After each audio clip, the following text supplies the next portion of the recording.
Yeah, One and only. Kenny Thomas. Kenny Thomas, K9, the original K9, not K9 Senior, not K9 the first. What? K9.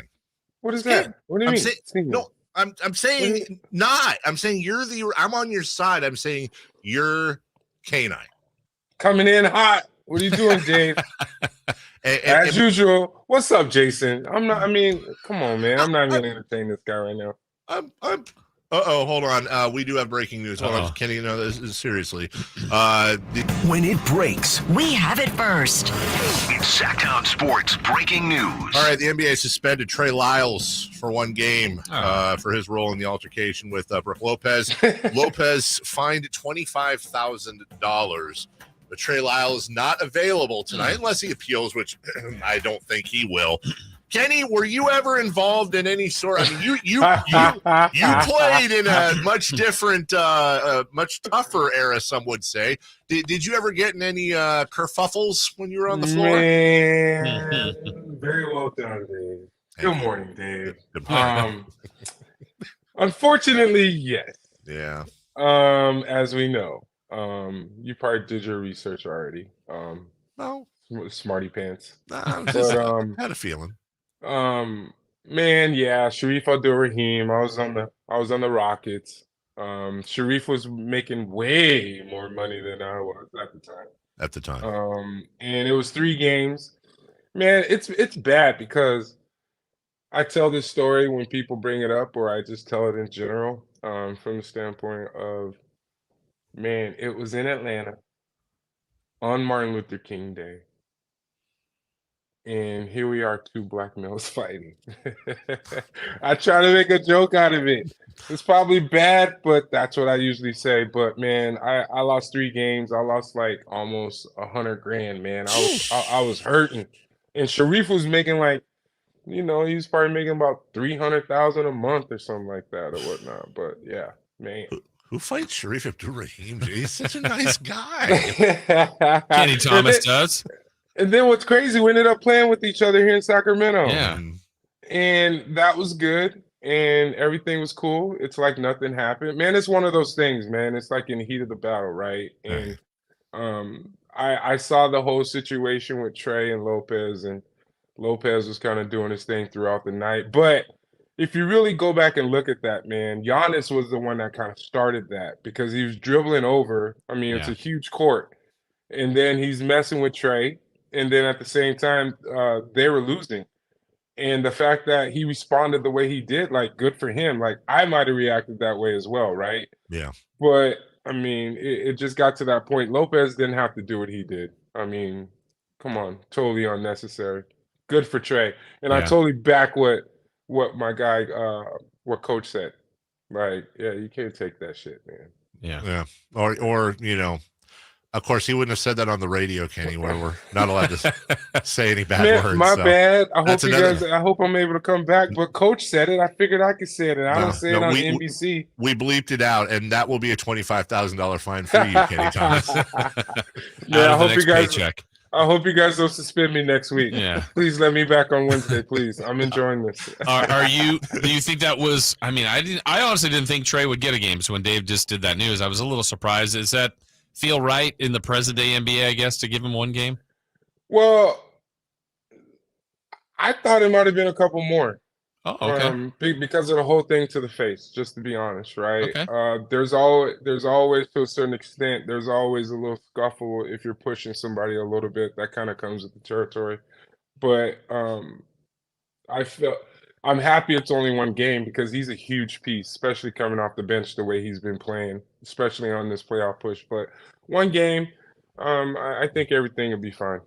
I want to go back, one more question about the Sharif thing.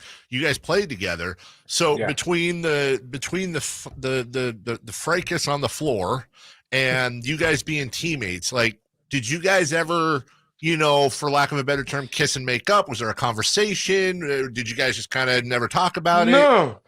No, it was one of those things. Like, I mean, we were both being professionals, right? Like, we have to play with each other. And then there was never an issue, period, right? It was one of those things that kind of just happened. even before us playing with each other, there was other times to where we played against each other again, right? That wasn't just the one time. So, I mean, in the heat of the moment, it happens. But I really enjoyed playing with him, and it was nice because he brought a whole different element to where because Sharif was that guy that commanded a lot of attention on the offensive end, so that opened up a lot of things for me on the offensive end.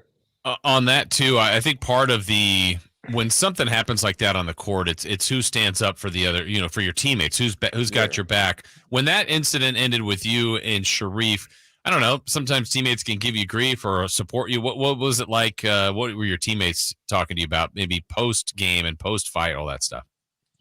Um, you know how it goes, man. You at the park or something like that. You talk about the fight, right, and Yeah. how it kind of happened, and then in the heat of the moment, I see you trying to stir up some stuff too, Jason. But I'm not gonna let you have it. I do have a game tonight, so I'm gonna keep this very, very PG-13. You know what I'm saying? So, but man, it was just one of those things. The heat of the moment, it just kind of happens, and you just kind of move on. I mean, I was butthurt, man. That was 3 games.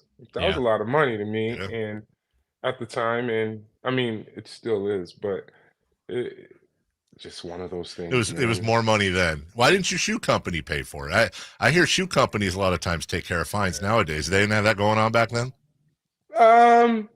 I didn't have it like that. In Okay. in college, I wore Converse, so Mhm. Converse offered me the most money when I came out. And so I stuck with them, and then I was an and one guy. That's why I was able to have the K9 shoes when I was Okay. in Philly. And then I came over to Sacramento. That's how that whole K9 situation because I had it on my shoes and all that stuff. Go ahead, Jason. I was going to say, Kenny, about the way this team is playing right now. I mean, they've been flirting with the 2 seed. Now they're the 3 seed, and they've been playing so great. You want to play your best basketball here at the end. Anything that you see right now that this team is missing and needs to work on in the last 15 games or so? Yeah, obviously they're very efficient on the offensive end, right? They're up there when it comes to scoring points. And the way De'Aaron Fox is coming downhill in the fourth quarter, and he's even turning it on even before the fourth quarter to a certain extent. But the way that they're competing on a very high level right now, which I feel like is going to turn over into them going into the postseason because this is the perfect time.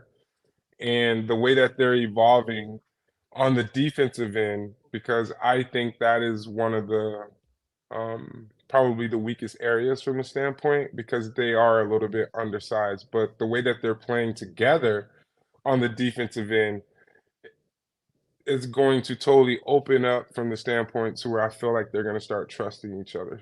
But everything is going great right now. They're playing amazing ball, man. The first 3 quarters against Milwaukee the other night was unreal. But that should kind of show them and the fans like they're here to be reckoned with, especially in the postseason. Kenny Thomas joins us each and every Wednesday at 9 a.m. He's got a game tonight, as do the Sacramento Kings. Tip off 5 p.m. Kenny, I want to debut a new segment with you. I did not tell you this beforehand. It's putting you on the spot. I know you and I are about the same age, so when I say we're getting older, I'm saying we. It's not a shot at you. I don't care. I'm proud of my age, bro. Look at this gray hair, but I'm gonna get a haircut.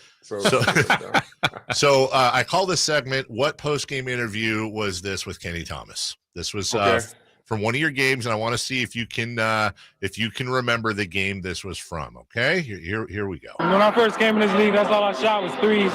Because in Houston, we would always space out, and if the ball came to me, I shot the ball. But I don't know what was happening. I was trying to screen for Kyle, and he couldn't pass nowhere the ball, so he passed him the ball.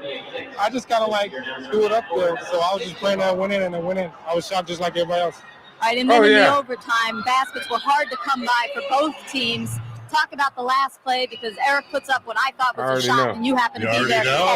Yeah, Kenny Thomas, go ahead. That's hot. When I was the man in Philly because AI was out, Glenn Robinson was out, I was the go-to guy, and I was only taking like 15, 20 shots a game, something like that, and I was averaging like 23 points and like almost 13 rebounds or something like that. In the last like 30 or so games, but it was in front of the visitors bench. I knocked down a bank 3-pointer to actually beat the Knicks. And I think we went into 1 or 2 overtimes that game in Philly. Well done in Philly, 99. Now, how funny is this? 94 or 99, 94 in double overtime. Oh my gosh. Yeah. Times are different. Double OT, Sixers over the Knicks. Stephon Marbury had 21, Allen Houston 25, and our guy KT 25 points, 16 boards, 5 blocks. Give My him the guy. ball. Give him the game ball, baby, and a 3-pointer to help send it into extras. That's a heck of a game, dude. Man, I gave my fist pump too, bro. Like, yeah. You got the hard hat that game. Nice. Why'd your voice sound so much different? It did. Man, I just got I don't know. I think I popped my cherry or something. I just popped cherry or something. That's probably something you would say, Dave. I didn't know. You started out with this. You started out with the Sharif Abdur-Rahim thing on MLK Day. You graduated into the other thing, and now we're. I like it, Dave. Hey, you guys got to come up with some more. I'm down. Okay, good. This is actually fun. Yeah, I totally unexpected. I don't even know what to say. Chris Ford was the coach. Yes, at the time too. Yeah, man. I had 4 coaches in Philly. I don't know if people know this, but I had 10 coaches in 11 years. Oh man, was it because? Wait, hold on. Are you Kenny Thomas, Coach Killer? Wow. That's nice. Is Kenny Thomas the Trae Young of the 90s? Oh, I like that. Wow. Hey, buddy. I might bring that up tonight. Kenny Thomas, the Coach Killer. Yeah. We will be watching you tonight. We appreciate your time as always, brother, and we will talk to you if the bosses allow it in a week. Thank you. I appreciate you both and the guys behind the scene. I appreciate you guys too, man. Thank you. Kenny Thomas, NBA, social media. And Dave, how can you not follow me, man? Okay, I will follow you. But is it true that you promoted your Instagram to a group of 8th graders, including my son? Did I hear that right? What happened is that I said, hey, if you guys want to tag me, I'll pop it in my story. Okay. So All right. I'm trying to give the kids some love, you hater. I respect. Let them know, Kenny. I respect the hustle. 8th graders have money too. Let's go, baby. And tell your wife I said hi, bro. I will. That's such a very nice lady, you jerk. Yeah. No. Everybody out there, do not listen to Dave. She's a sweetheart and she's very nice. Kenny, before I get in trouble. My goodness. We'll take a break.